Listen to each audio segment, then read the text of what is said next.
hoje. Muito obrigado. Agora eu vou deixar você sozinho aí para você brilhar bastante.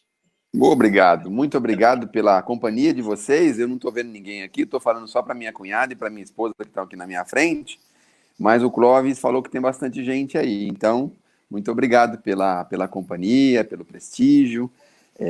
A gente está aí alguns dias, alguns de nós estamos bastante ansiosos para voltarmos, não é?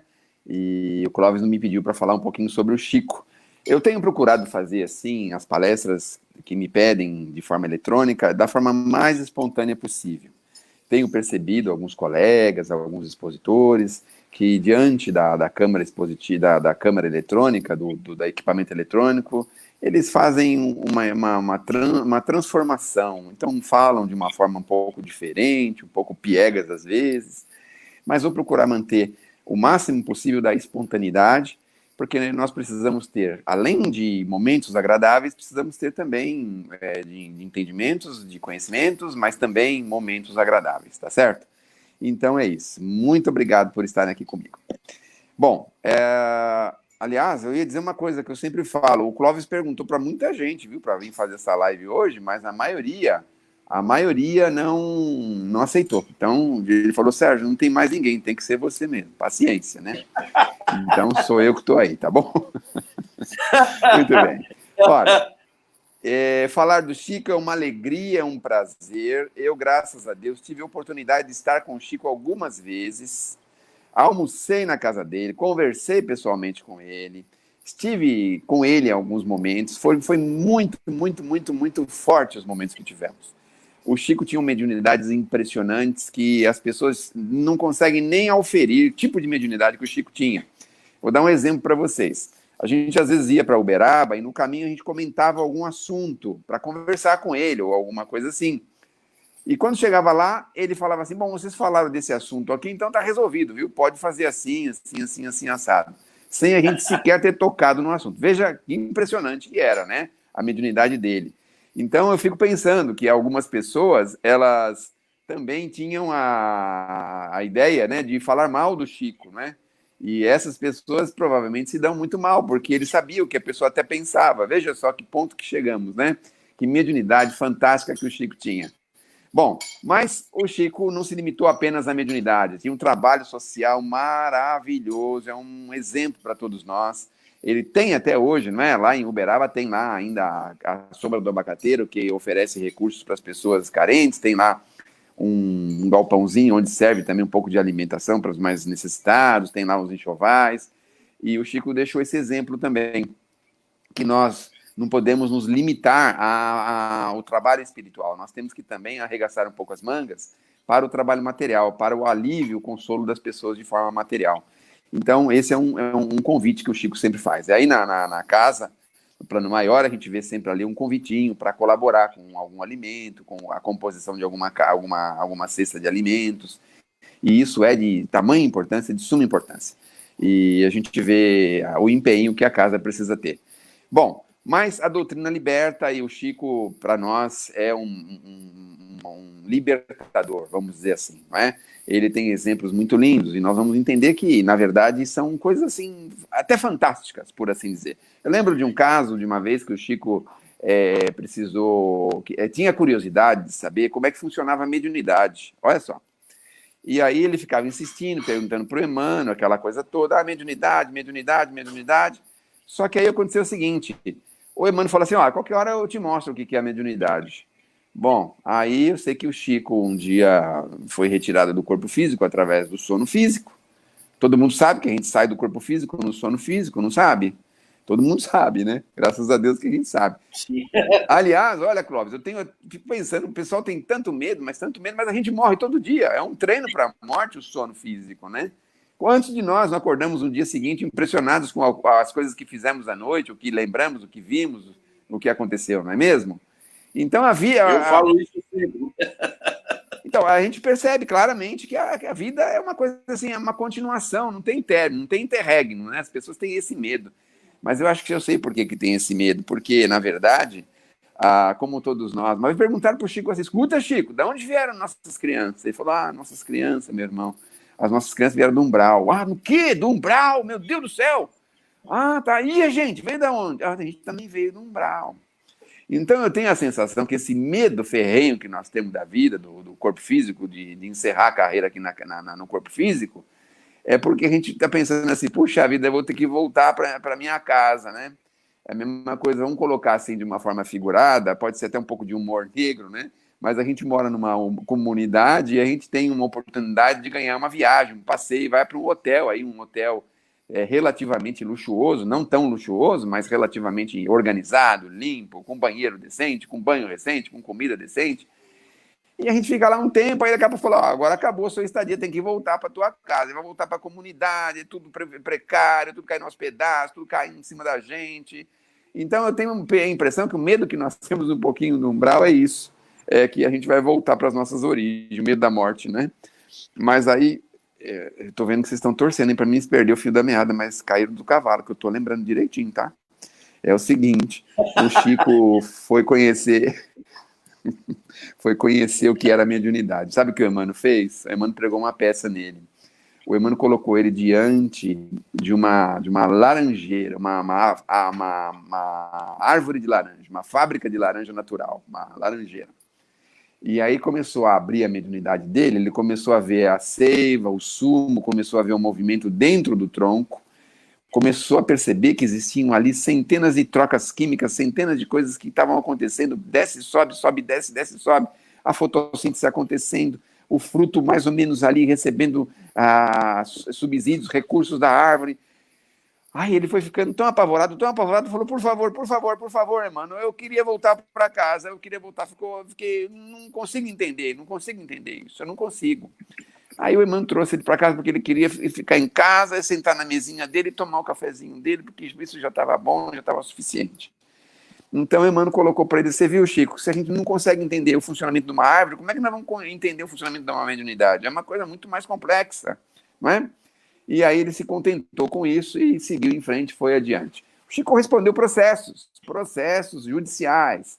Agora a gente tem visto aí na grande imprensa ou na imprensa paralela diversas questões associadas à justiça, não é?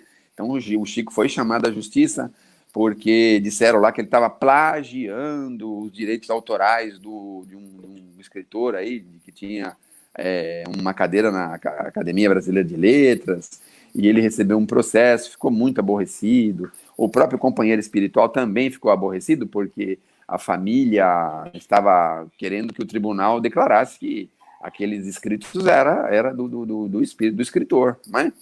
Bom, eu sei que o tribunal teve que sair pela tangente, porque se ele reconhecesse, por exemplo, que a escrita era do escritor falecido, ele ia reconhecer a mediunidade, ia reconhecer a vida após a morte, ia reconhecer um monte de coisas, e, no fim, na verdade, eles iam ter que admitir e reconhecer um monte de coisas que eles não podiam fazer isso, especialmente naquela época, né? Bom, é curioso porque o espírito mudou o codinome, pediu para usar um outro nome, continuou a obra, mas com outro nome, com uma outra sigla, de uma outra forma. Vocês estão curiosos para saber? Ainda bem que ninguém pode perguntar nada, né, Clóvis? Aí eu posso falar sozinho aqui, se eu respondo ou não respondo. Acho que eles querem saber quem é, né, esse espírito aí. Então, o espírito de Humberto de Campos. Humberto de Campos depois passou a usar o pseudônimo de Irmão X. Mas a família, passado um tempo, reconheceu aquilo que tinha acontecido, o filho trabalhou para levantar a imagem dele, da família perante o Chico, se recompuseram, se colocaram de uma condição diferente, e a situação foi terminada, o filho do Humberto de Campos acabou virando espírita, depois também expositor espírita, e seguiu em frente e o mal-entendido acabou passando. Mas para mostrar ao longo da carreira do Chico quantas coisas ele viveu, né? Grandes alegrias. A alegria dele era se despedir das pessoas. Vamos fazer um pouco de saudosismo aí. Ele fazia uma coisa muito bacana, muito bonita. Ele, quando as pessoas o acompanhavam até a sua casa, ele esperava a pessoa ir embora, não entrava dentro de casa, né? Ele ficava na porta, esperando a pessoa virar lá e seguir em frente e não ser mais vista pelos olhos dele. Aí sim ele entrava em casa. Então tinha um companheiro nosso, que inclusive está encarnado ainda, está com quase 90 anos, e ele sempre lembra essa história, que lembra com muita alegria, Então, ele disse que ele começou, assim, fazer uma espécie de rima, né? Com o Chico, aí o Chico também devolveu em rima, ele respondeu na rima e criou ali aquele bate-bola de rimas, não é? O Chico adorava isso e quando eles foram ver, estavam assim, mais de 1 hora, quase 2 horas na frente do portão, e o Chico tranquilo, sem demonstrar o menor cansaço, sem demonstrar a menor fraqueza, sem demonstrar nada, nem nada, absolutamente nada. E depois que passou, ele falou, meu Deus do céu, o que a gente fazia com o Chico, né? A gente judiava dele. Algumas pessoas chegavam a tirar cabelo dele, por isso que ele precisou usar a peruca, ele chegou a machucar a cabeça do Chico. Fizeram tantas outras coisas, mas tantas outras coisas, que com o tempo as coisas foram surgindo. Aliás, como curiosidade, é importante a gente saber que sobre a obra do Chico existem mais de 150 livros que falam do Chico.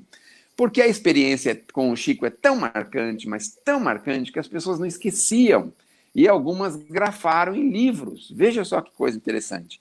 E eles não esqueciam as experiências e faziam com que isso fosse grafado em livros. Olha só que coisa. Bom, aí o que aconteceu? Aconteceu que, numa dessas obras, nós temos ali fatos curiosíssimos sobre o Chico, sobre a mãe do Chico. Nós temos lá o filme que fala um pouquinho do Chico, mas o filme, para fazer um filme do Chico, teria que ser um seriado, porque tem muitas histórias. Então, por exemplo, tem histórias de mães que perderam entes queridos, especialmente filhos, que iam lá fazer filas, né, para receber uma psicografia. O Chico dedicou-se muitos anos da sua mediunidade para atender essas mães, as mães que perdiam entes queridos. O Chico tem livros históricos que reconstruíram, reescreveram parte da história. Um desses livros é o Paulo Estevam. O Chico tem livros científicos, na coleção André Luiz, nós temos ali informações científicas preciosas, que ainda a ciência se debate um pouquinho para entender algumas coisas que ela não conseguiu entender ainda e ir revelando outras coisas. Então, a gente vê ali, por exemplo, a televisão de plasma, 50 anos atrás, o Chico já falava dessa televisão no plano espiritual. A gente vê os meios de comunicação que eram bastante rápidos. A gente vê sistemas de transporte, não é? Nós não temos ainda o transporte como temos lá em nosso lar, por exemplo.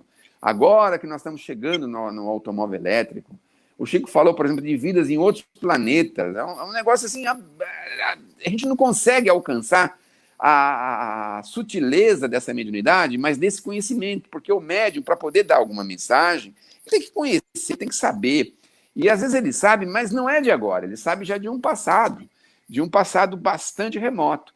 Então, o que acontece? A gente vê o Chico trazendo informações preciosas. Então, tem centenas de livros, são 400, quase 420 livros, 416, 420 livros que o Chico escreveu. O Chico se dedicou fortemente à caridade, ajudou dezenas, centenas de entidades. E a gente viu também que o Chico fazia coisas fantásticas para as casas espíritas. Ajudava a divulgar, ajudava a promover, ajudava a fazer as coisas e fazia com que as casas crescessem, não é? Então, a gente foi percebendo com isso que, na verdade, é muito difícil a gente conseguir alcançar, né, a obra completa do Chico, porque a gente tem a sensação de que o Chico escreveu o tempo inteiro.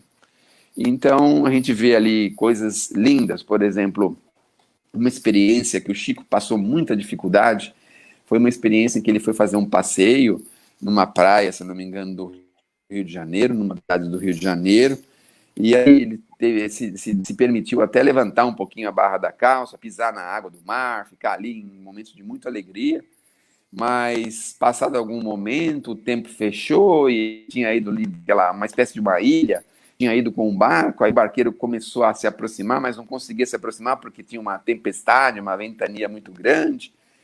Eu sei que ele acabou vencendo isso, acabou chegando e depois muito difícil de se conseguir se desenvolver, né, voltar à terra firme.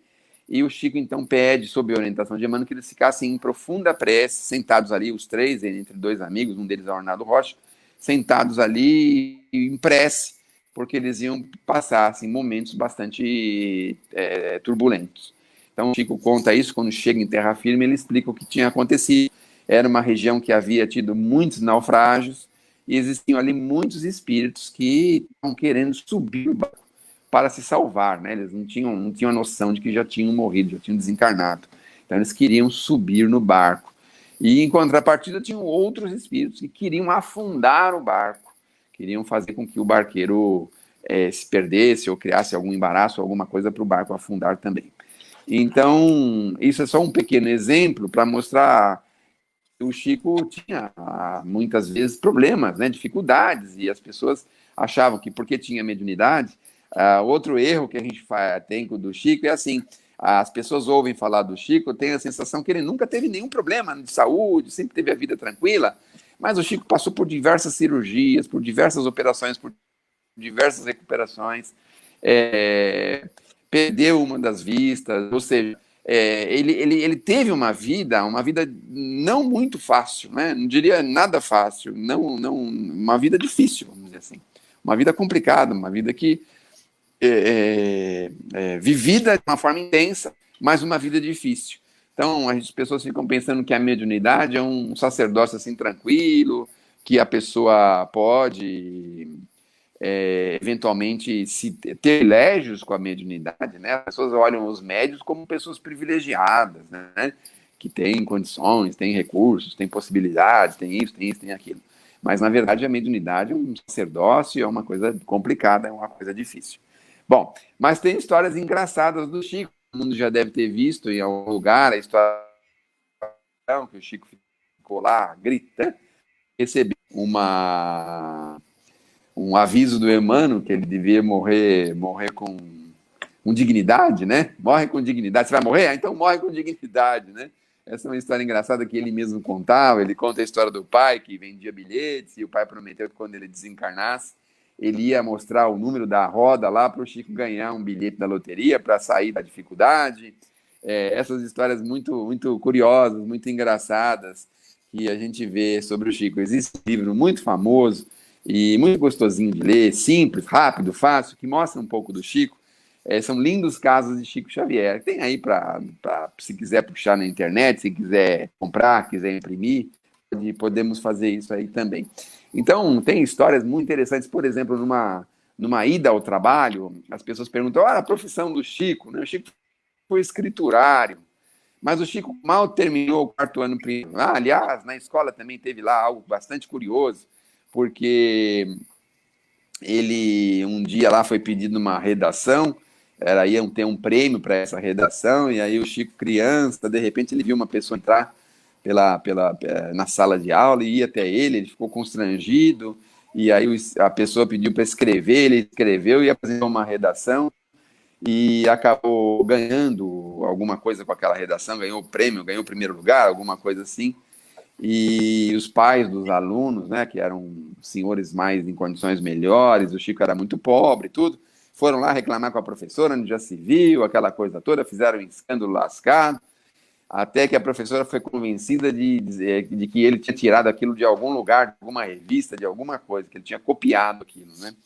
E ele disse: não copiei, é que entrou um senhor aqui e pediu para me escrever, eu escrevi. Aí, na ingenuidade de uma criança, aí foi execrado por causa disso, e depois foram fazer um teste na lousa com ele, teste no quadro negro. Ele foi lá no quadro negro, e aí alguém deu uma sugestão de dar um tema para ele, né? Um tema bem fácil, assim, um grande. E aí o Chico não sabia o que fazer, também constrangido. Daqui a pouco vem de novo o espírito, de novo, e começa a escrever aí, Chico. Aí ele começa a escrever: meus filhos, não menosprezem sequer um grão de areia, que é uma obra da criação. E começou a falar, passando sabão, mandaram parar, esquecer o assunto, seguir em frente e pronto. Esse é um dos casos também curiosos que o Chico teve. Casos curiosos que teve comigo. Vamos contar um caso pessoal que eu tive com o Chico. A gente trabalha no Grupos Mensageiros e a gente levava para ele a primeira remessa de mensagem. Essas mensagens que é do Grupos Mensageiros, né? E aí, um belo fim de semana, fui convocado a fazer a viagem, mas eu tinha feito a operação, tinha retirado da boca 2 sisos, 2 dentes do siso. E aí eu falei, não dá para mim ir, porque eu tô aí com a boca costurada, pode ser alguma coisa, acho melhor não ir. Aí o moço deu algumas voltas, procurou outras pessoas, ninguém podia ir, então já comecei a me acostumar desde aquele tempo. Como não acharam mais ninguém, eu tive que ir com a boca costurada mesmo. Aí, chegando lá, o Chico, curiosamente, pediu para a gente entrar e pediu para a gente sentar à mesa e almoçar. Aí nós comemos devagarzinho, conseguimos comer alguma coisa. E na hora da sobremesa vem a surpresa. O Chico manda lá para a dona Dinorá, pede para a dona Dinorá, que era a assistente dele, a fiel companheirinha dele, traz aí para o Sérgio aquele sorvete que nós temos na geladeira. Aí eu fiquei pensando, sorvete, meu Deus do céu, foi o dentista que mandou eu chupar bastante sorvete. Como é que ele podia saber disso? Então ele soube, né? Ficou sabendo, obviamente, que os espíritos devem ter soprado para ele, né? E aí eu tomei o sorvete e não tive problema nenhum também, graças a Deus, não foi nada, aconteceu nada. Bom, nós temos uma série de coisas para falar do Chico, não é? Mas a psicografia de trás para frente em inglês é um negócio impressionante. Nós temos a orfandade, o Chico ficou órfão muito, muito cedo, precisou viver na casa de pessoas, de familiares. Depois, lá no limiar da vida também, não é? O Chico também tem lá uma série de dificuldades, uma série de problemas. A casa de Uberaba que ele comprou não, que era dele, que ele morava, na verdade, foi uma ajuda de alguns amigos que fizeram uma cotização e compraram o terreno e fizeram a construção da casa. E o Chico fez questão de colocar isso num papel, escrever isso num cartório, dizendo que o fulano deu tanto, Clã deu tanto, Beltrano deu tanto, e para mostrar como é que ele tinha construído aquela casa. Um exemplo bacana. Bom, o Chico trabalhou também na Comunhão Espírita Cristã, lá em Uberaba, e a Comunhão uma vez foi receber uma doação de uma fazenda, mas o Chico não era favorável a essa doação. Mas como ele era diretor, ele tinha que receber, porque a diretoria resolveu que tinha que receber a fazenda, então o Chico recebe a fazenda, vai no cartório, recebe a fazenda, e qual não é a surpresa imediata, né? A surpresa é que ele tinha pedido para o escriturário também providenciar uma escritura para ele de saída da sociedade, né? Uma escritura que ele assinou saindo da Comunhão Espírita Cristã como dirigente. Isso causou lá uma situação complicada e tudo, mas aí o Chico construiu uma casinha lá aos arredores de Uberaba, que é a Comunhão, que é o Centro Espírita da Prece, e foi interessante porque naquela casa o Chico pensou, meu Deus do céu, como é que eu vou fazer? Vou fazer uma diretoria de novo, aí tem diretor, tem presidente, tem vice-presidente, tesoureiro, e aquela confusão, de repente alguém vem aqui que quer doar alguma coisa que a gente não aceita, mas aí você tem que estar sujeito à diretoria. Bom, o que aconteceu foi o seguinte, o Chico, então, pediu para um amigo aqui de São Paulo que estudasse a forma dele regularizar a casa, e o amigo de São Paulo teve uma inspiração muito bacana. O amigo de São Paulo se chama Josian Cortê. Ele fez um documento dizendo assim, neste local, ele fez uma placa, na verdade, né? Neste local, na casa de propriedade do senhor Francisco Cândido Xavier, realizam-se todas as semanas o culto do evangelho no lar. Então ele deixou claro que ali era um lugar público, porém, de culto do evangelho, mas não tinha diretoria, não tinha diretor, não tinha presidente, não tinha nada. Não raras vezes o Chico dizia que se as pessoas quisessem fazer alguma modificação, que esperasse ele desencarnar. Aliás, por falar nisso, ele jamais aceitou qualquer homenagem em vida. O filme dele foi depois de falecido, mas uma outra coisa que é interessante era assim, qualquer presente, qualquer coisa que ele recebia, ele sempre devolvia para alguém, para alguma situação, para alguma pessoa, doando, fazendo alguma coisa por ela. Então ele não tinha assim não aceitava presentes, especialmente presentes caros. Eu lembro que uma vez ele recebeu um relógio caríssimo de um senhor famoso aqui no Brasil, Clodovil Hernandes, e o Clodovil então deu o relógio para o Chico ficou sem jeito de recuar e recebeu o relógio. E aí o que aconteceu? O Clodovil, por um acaso do destino, certa feita voltou na casa do Chico, e o Chico estava atendendo uma senhora lá, e essa senhora estava lá dizendo que ela tinha pego lá o medicamento, que tinha pego a receita homeopática, que tudo bem. Só que ela tinha um problema. Ela não tinha relógio para ver as horas que ela tinha que tomar um remédio.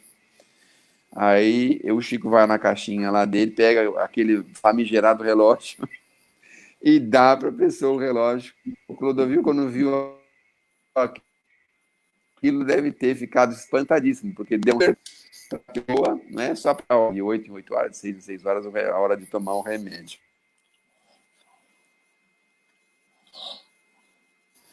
A gente fica assim, né, um pouco tocado, né, quando você dá um presente, parece que a pessoa menospreza, né, a pessoa não faz, não aplica como você gostaria.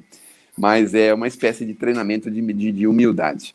Bom, tem também histórias bastante legais aí que a gente tá trazendo aqui no computador, né, no computador aqui no 486, que está começando a esquentar agora.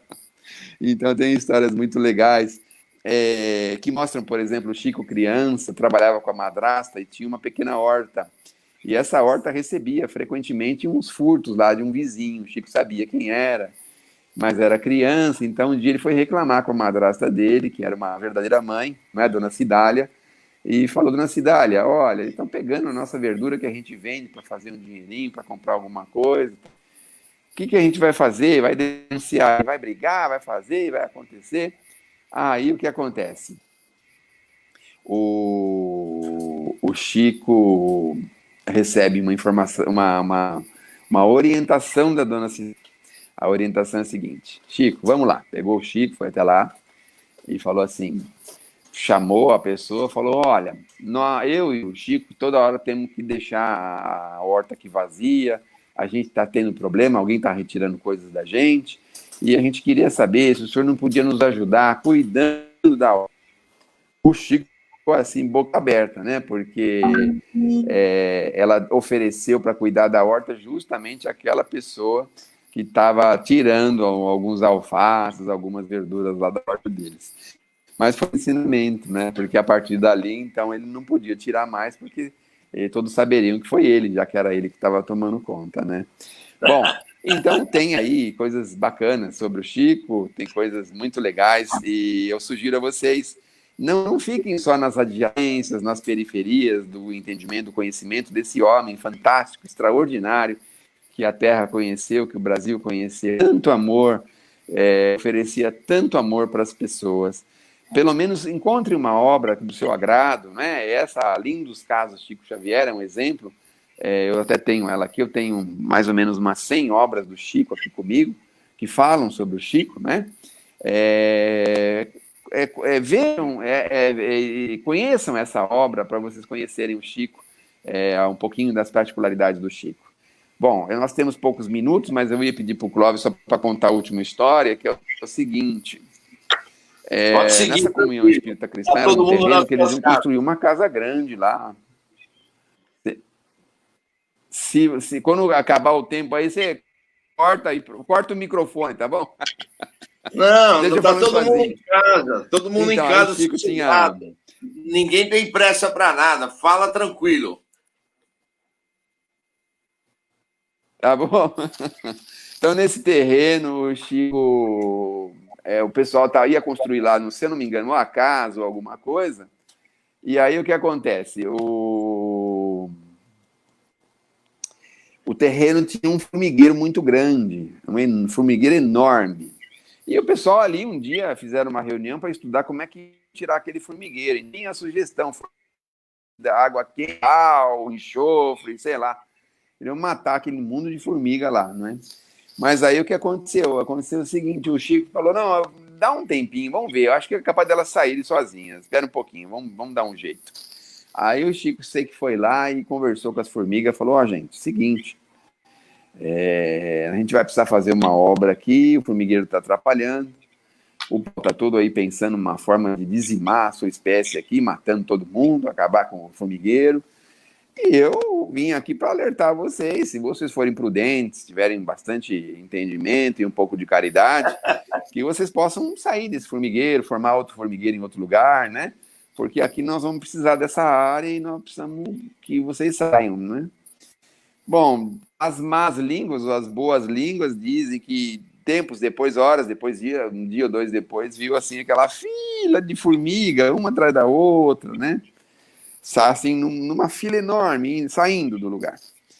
Mas o que aconteceu foi o seguinte, acabou sobrando algumas, que devem ter pensado assim, bom, a gente fica aqui um pouco para ver se é verdade mesmo, né? Porque se for verdade, aí depois a gente reassume de novo o nosso terreno aqui, né?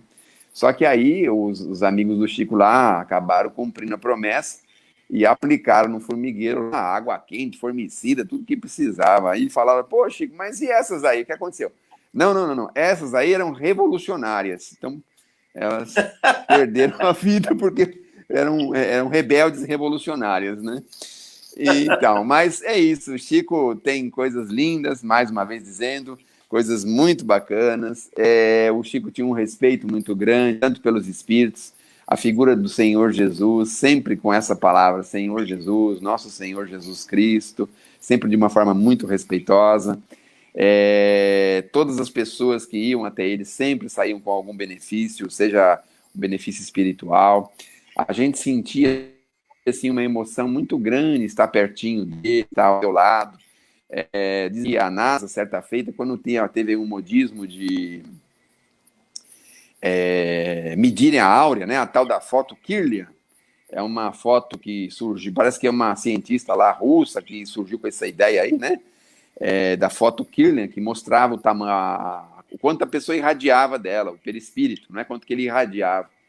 E aí pesquisaram muitas pessoas, umas conhecidas, outras não, e descobriram que as pessoas mais influentes e as mais assim possibilitadas conseguiam irradiar fora de si uns 2, 3 centímetros, 4 centímetros às vezes.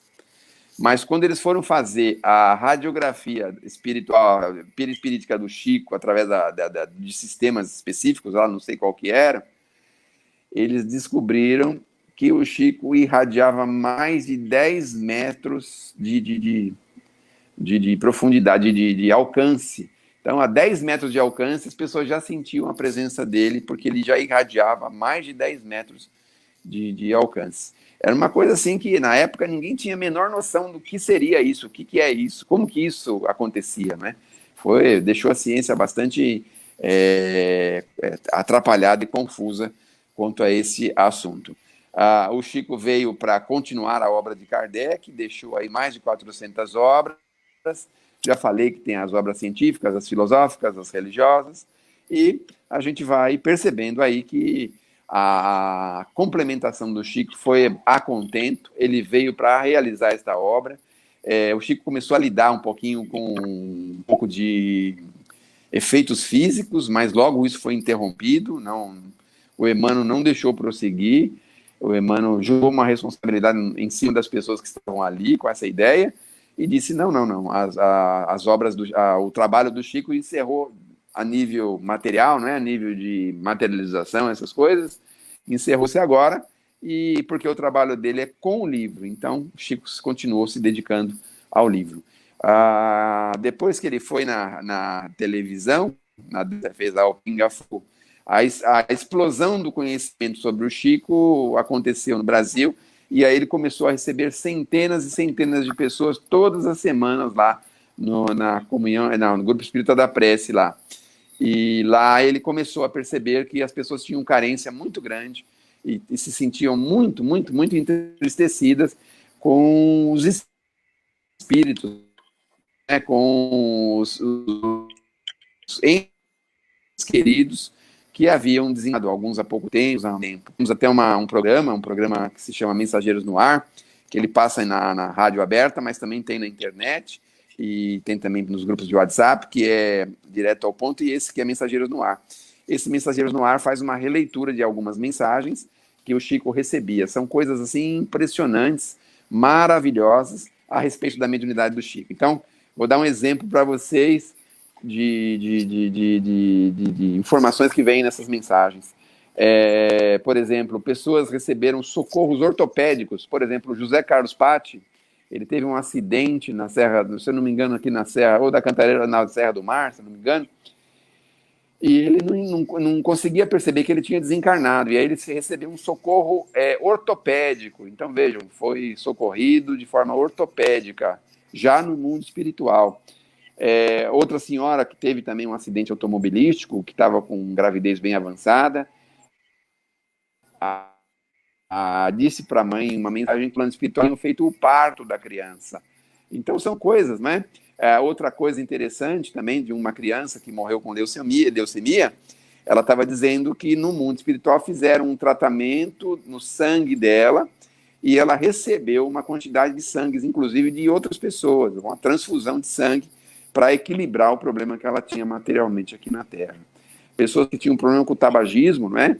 No plano espiritual, eles arrumaram formatos que até hoje ainda a ciência está tentando achar, os tais cigarros diferentes, eletrônicos, cigarros de outra forma, que ajudam a combater também o problema do tabagismo. Então, a gente vê que o Chico tinha os dois pés, tinha um pé no plano espiritual, um pé no mundo material.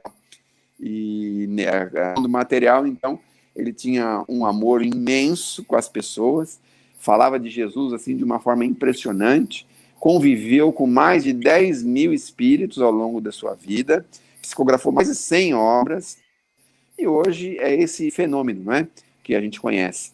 É importante continuarmos conhecendo as obras do Chico, porque a gente tem a sensação de que existe aí um movimento para encobrir a obra dele, muita coisa que estão se lançando o tempo inteiro aí, e a obra dele acaba ficando para trás. Então, quem puder, continue prestigiando as obras de Francisco Cândido Xavier, porque daqui a alguns anos as nossas crianças, os nossos jovens, as pessoas que estarão aqui com a gente, precisarão saber esses exemplos, conhecer esses exemplos, para que eles possam continuar na doutrina, continuar a doutrina espírita, que está aí, essa coisa linda, maravilhosa que nós conhecemos.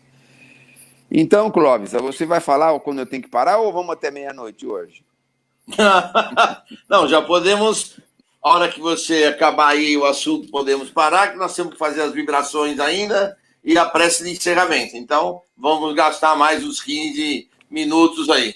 Então, se você achar que já deu... Tá bom, eu tenho uma poesia... Pode ler. Temos uma poesia aqui do livro Missionários. Senhor, sejam para o teu coração misericordioso todas as nossas alegrias, esperanças e aspirações. Ensina-nos a executar teus propósitos desconhecidos.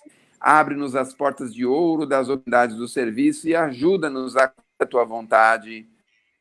Seja o nosso trabalho sagrada de bênçãos infinitas. Converte-nos as dificuldades em estímulos santos. Transforma os obstáculos da senda em renovadas lições. Em teu nome semearemos o bem onde surgem espinhos do mal. Acenderemos tua luz onde a treva demora e vertemos o bálsamo do teu amor onde corra o pranto do sofrimento. E proclamaremos tua bênção onde há condenações. Desfraldaremos tua bandeira de paz junto às guerras do ódio. Senhor, dá que possa servir-te com a fidelidade com que nos amas e perdoa nossas fragilidades e vacilações na execução de tua obra. Fortifica-nos o coração para que o passado não nos perturbe e o futuro não nos inquiete, a fim de que possamos honrar-te a confiança no dia de hoje que nos deste para a renovação permanente até a vitória final. Somos tutelados na terra, confundidos na lembrança de erros milenários, mas queremos agora, com todas as forças da alma, nossa libertação em teu amor para sempre. Arranca-nos do coração as raízes do mal, liberta-nos dos desejos inferiores, dissipa as sombras que nos obscurecem a visão de teu plano divino e ampara-nos para que sejamos servos leais de tua infinita sabedoria. Dá-nos o equilíbrio de tua lei, apaga o incêndio das paixões que por vezes irrompe ainda no âmago de nossos sentimentos, ameaçando-nos a construção da espiritualidade superior. Conserva-nos em tua inspiração redentora, no ilimitado amor que nos reservaste, e que, grados no teu trabalho de aperfeiçoamento incessante, possamos atender-te os sublimes desígnios, em todos os momentos, convertendo-nos em servidores fiéis de tua luz para sempre. Que assim seja. Então,